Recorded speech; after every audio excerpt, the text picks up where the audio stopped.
ముఖ్యమంత్రి చంద్రబాబుకు skill development కేసులో ఊరట దక్కింది. గత వైసీపీ ప్రభుత్వం హయాంలో సిఐడి నమోదు చేసిన కేసులో ఈడీ కూడా క్లీన్ చిట్ ఇచ్చింది. 2014-2019 ముఖ్యమంత్రి చంద్రబాబు పాలనా కాలంలో స్కిల్ డెవలప్మెంట్కు సంబంధించిన నిధులు దుర్వినియోగం అయ్యాయనే నేర ఆరోపణలతో గత ప్రభుత్వ హయాంలో కేసు నమోదైంది.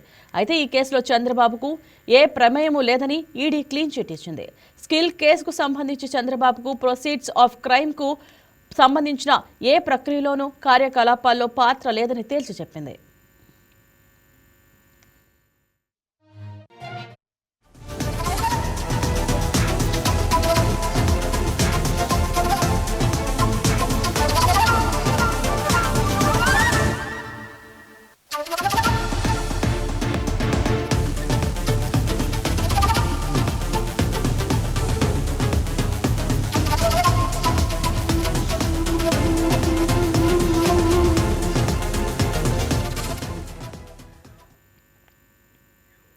మనీ లాండరింగ్ నిరోధక చట్టం కింద ఈ కేసులో చేపట్టిన దర్యాప్తుల్లో చంద్రబాబు పాత్ర ఉన్నట్లు ఏ ఆధారాలు లభించలేదని, ఆయన్ను నిందితుడిగా చేర్చలేదని ఈడీ తేల్చింది.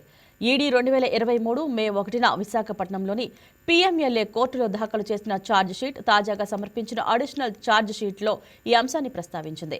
2021 డిసెంబర్లో చంద్రబాబు A1గా కేసు నమోదు చేశామని, ఈ మేరకు విజయవాడలోని ఏసీపీ కోర్టులో ఛార్జిషీట్ దాఖలు చేశామని, 2024 ఏప్రిల్లో తమకు ఏపీ సిఐడి లేఖ రాసిందని ఈడీ తెలిపింది.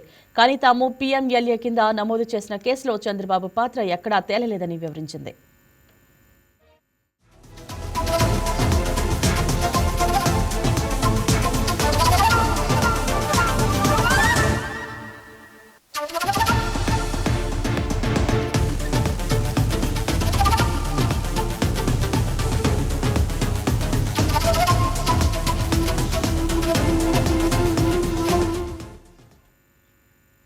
ఇదే కేసులో చంద్రబాబుకు ఇటీవల విజయవాడ ఏసీపీ కోర్టులో కూడా ఊరట దక్కింది.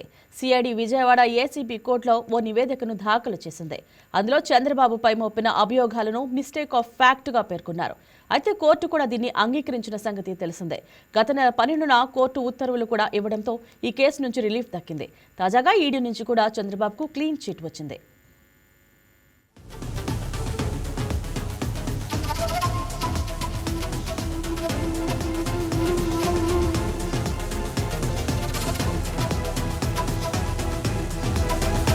ఈ వీడియో మీకు నచ్చినట్లయితే లైక్ చేయండి, షేర్ చేయండి, మా ఛానల్కి సబ్స్క్రైబ్ చేయండి.